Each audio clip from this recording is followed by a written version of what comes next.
Luis Cencillo es una gran figura del humanismo y personaje paradigmático como ser humano y como hombre de ciencia.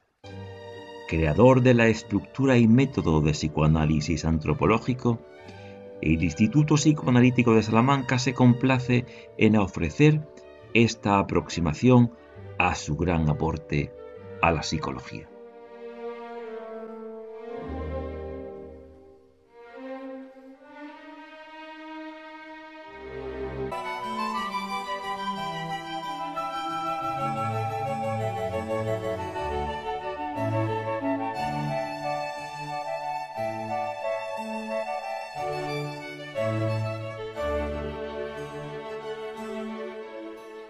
Es un placer para nosotros estar en esta situación tan deseada y honorífica para el maestro Cencillo, y es mi obligación en este momento presentar a la mesa aquí presente, empezando por nuestro decano Juan José Milán, y al que le cedo gustosamente la palabra.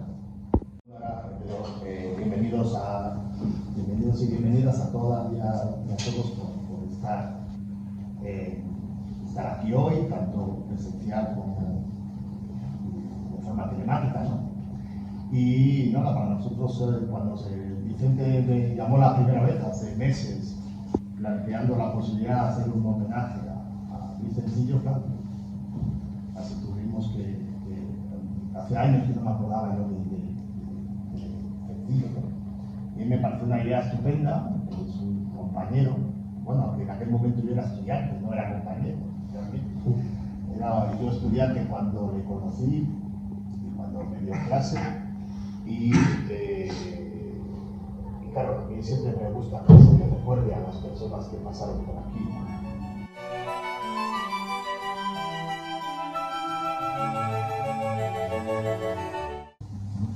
Bien, cuando ha podido ya finalmente liberarse y dejar la medicina, la que ha dedicado una gran parte de su vida, acompañándolo con el psicoanálisis, ahora ya plenamente se puede dedicar a la docencia del psicoanálisis, y él lo hace de una forma muy efectiva, ¿no?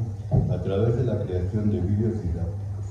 Entonces, él sabe perfectamente que la gente no atiende nunca más de 10 minutos. Así que aquí cada 10 minutos deberíamos levantarnos, hacer algo, es lo que se hace.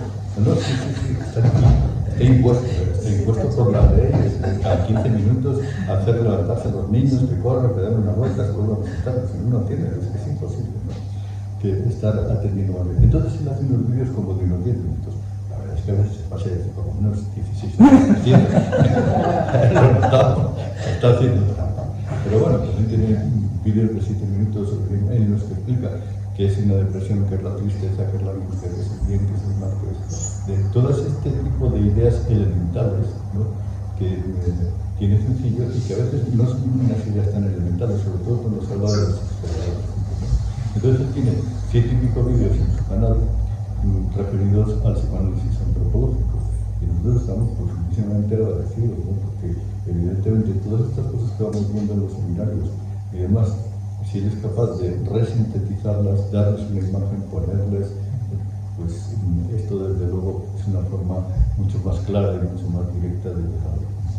Por otra parte, es una persona que además de tener una voz radiofónica, que sabe proyectar muy bien y que comunicar muy bien, además de eso, pues es un artista eligiendo imágenes, ¿no? Y entonces tiene unos vídeos que son verdaderamente muy divertidos, y también sus presentaciones pues destacan por ser unas presentaciones especiales. Así que con mucho gusto les cedemos la palabra para que nos hable de un tema controvertido en la ciencia en general y en la psicología. Puesto que la fe se piensa que es algo que, bueno, que no afecta nada más que a la intimidad de la persona, ¿no? Que es algo que de puertas para dentro de la casa está bien, pero hablar de una psicología de la fe, ¿qué es eso? Es como estar tratando de mezclar los ámbitos. Algo así como si la psicología tuviera que ser aséptica. ¿Pero aséptica de qué? No hay filosofía aséptica, ni hay ciencia aséptica, ni hay política aséptica, sino que toda acción humana tiene detrás una antropología. Y esa antropología puede ser una antropología verdaderamente muy pobre, muy chamizo, O puede ser también una antropología, digamos, muy juvenil de protesta, un nihilismo, ¿no? Decir, no, nada es verdad, nada existe, no existe la verdad. O puede ser un tipo de antropología muy arcaica, ¿no? En la que se piense que hay una separación dual entre el cuerpo y el alma, una cosa son dioses y todo. O puede ser una antropología verdaderamente rica, compleja, resumida en 800 páginas. En ese punto. Entonces, cuando esa antropología, si está resumida en 800 páginas, tiene ya los suficientes datos como para justificar por qué la fe es diferente de las creencias y es algo esencial para los seres humanos. Muchas gracias, doctor Sedano, por esas palabras tan merecidas. Buenos días otra vez a todos, encantado de estar aquí y encantado de comunicar sobre la cosmovisión de Luis Sencillo. Una de las facetas menos conocidas del profesor Luis Sencillo es la de teólogo, el sencillo teólogo.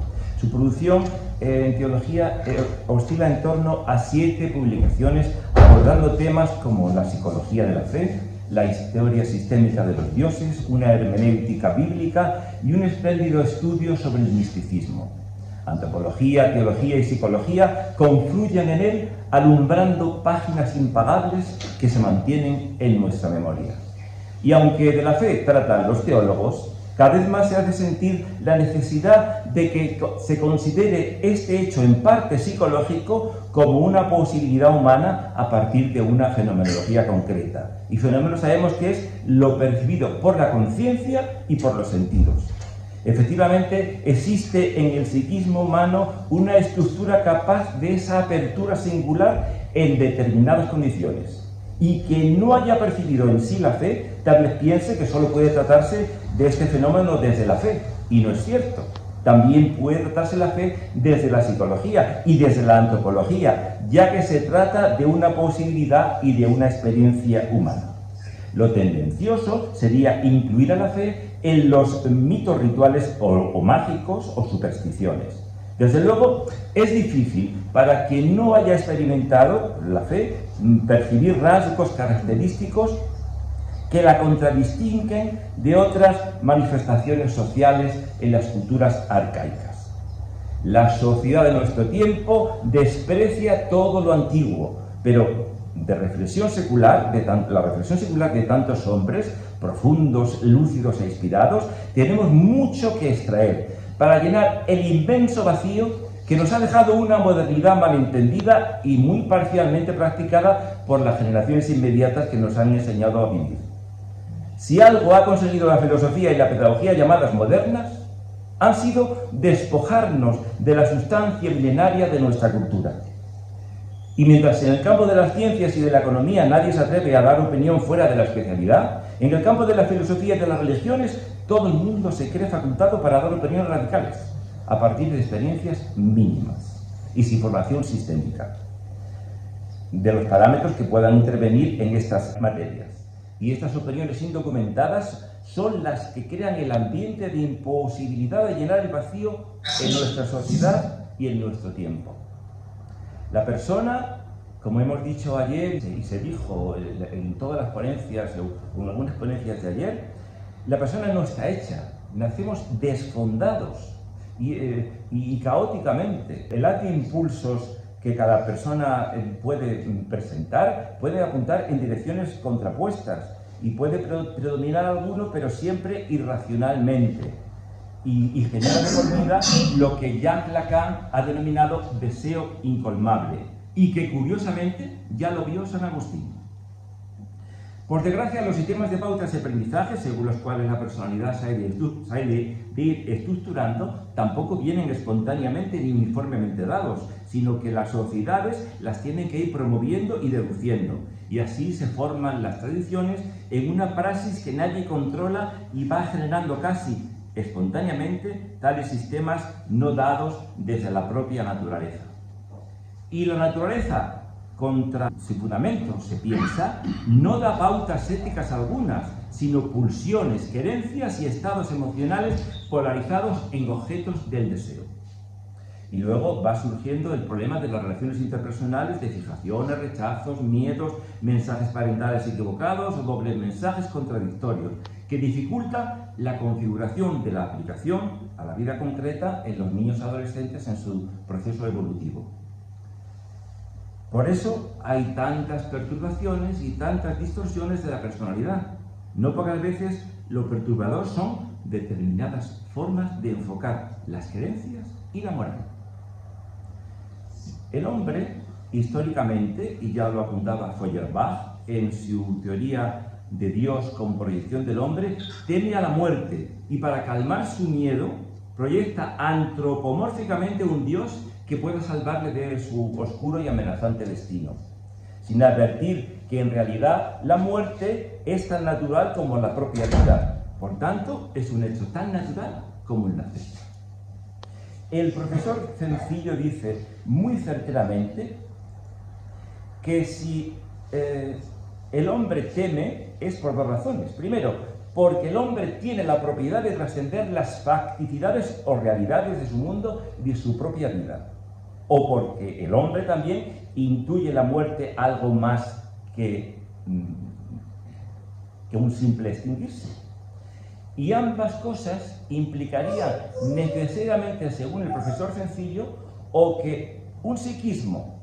implicaría un psiquismo que supera todo lo dado, las facilidades, los procesos biológicos, que por hipótesis es lo único real que tiene el ser humano, o un psiquismo que se invente fantasmas y tema donde no hay que temer. Y para entender el origen y la motivación de la fe, hay que atender a esta función, a la capacidad de trascender lo dado y de abrir al hombre a dimensiones perfectamente reales, pero que superan ampliamente lo dado por los sentidos. Y parece perfectamente lógico y realista y adaptativo en la especie humana que haya llegado a una evolución de las especies sencientes, que sería la capacidad que tiene un ser vivo de sentir emociones, de percibir su entorno, su realidad y sus experiencias vitales. Pues bien, esto ha llevado a la evolución de las especies a superar la barrera de los sentidos orgánicos y abrirse a funciones y valores y dimensiones y realidades que superan el plano de las cosas sensibles. Y este salto cualitativo del conocimiento humano tenía que provocar en el hombre inseguridad y miedo, pues tampoco lo veía claramente esto. Y han sido necesarios muchos años de lentísima evolución de la taxa primogenios, de Homo habilis, Homo erectus, Homo sapiens, Sapiens sapiens, etc., Cro-Magnon, para que se acabaran de constituir una serie de significados que permitieran conocer e identificar cognitivamente estas realidades. La historia de las culturas y de las religiones habría sido un laborioso periodo reflexivo acerca de este hemisferio de realidad, más allá de las cosas, y dotado, al parecer, de perfiles y propiedades más psíquicas y personales que mecánicas y materiales. La frontería es la característica de la especie humana aportada por el profesor Cencillo en su antropología. Y si se supone que la especie humana está situada en la frontera entre dos modos de realidad dispares y con exigencias encontradas y opuestas, todo se explica. Y se justifica además la grandeza del hombre capaz de construir un puente entre la pura animalidad biológico-sensorial y otros planos de realidad que nada tienen que ver con lo animal. El fundamento y origen de este fenómeno tal como el de la fe no puede ser algo tan absurdo como un miedo infundado al hecho completamente natural de la muerte, si no hay una intuición cierta del más allá, ni aún, sino que ha de responder esto a una necesidad básica y constitutiva del existir humano. El ser humano no es ni puramente infinito, como una piedra, ni por supuesto es infinito, ni tampoco es indefinido. Porque si fuera indefinido, toda su praxis, su historia resultaría y daría igual. No habría comportamientos destructivos ni comportamientos muy constructivos, y hiciera lo que hiciera, todo le resultaría bien. Evidentemente esto no sucede así en la praxis humana. El hombre no lo aprueba todo por igual y se ve obligado la mayoría de las veces a emitir juicios aprobatorios o desaprobatorios acerca de casi todo lo que sucede. Luego el hombre no es ninguna de estas tres cosas, sino que se haya instalado en una encrucijada de las tres. infinitud, indefinitud e infinito, y al menos como objeto del deseo incolmable para la realización de su vida y de su felicidad. El hombre es, pues, un viviente relativamente libre, indefensivamente oscilando entre lo mejor y lo peor de sí mismo. Mas para conseguir su mejor versión necesita de una ayuda extrínseca que no se encuentra en sí mismo. Y según afirma Karl Rahner en su libro Existencial y Sobrenatural, aun cuando el hombre no puede adquirir este suplemento por naturaleza, tampoco este suplemento le desnaturaliza ni le contradice en sus tendencias, sino que le complementa y le perfecciona. Y como afirma Luis Sencillo, el fundamento u origen de un fenómeno como la fe no puede ser algo tan absurdo como el miedo infundado a un hecho completamente natural de la muerte, ni a una intuición cierta y realista de un más allá, si aún así ha de responder sobre todo a una necesidad básica del existir humano. De no ser así, el fenómeno religioso no sería ni tan universal ni tan serio. Y prueba de que no es una fantasía lo que la fe hace es que en las sociedades, cuando se renuncia a esto, a lo no visible, en el horizonte del existir de las personas, la vida se hace más larga e insoportable. Por lo tanto, no es que el hombre recurra a la noción de Dios y de fe para mitigar lo duro de la vida y el miedo que le inspira su extinción, sino que es al contrario, la vida se hace dura y su extinción inspira miedo porque no ha percibido las dimensiones adecuadas para enfocarla desde el punto de vista adecuado, realista y no cósmico, de modo que resulte menos dura la vida y su extinción ya no produzca miedo. No es solo morir un hecho natural que no habría de inspirar ningún miedo, sino un acontecimiento sobrenatural que da acceso a una dimensión planificante y a la realidad definitiva del ser humano.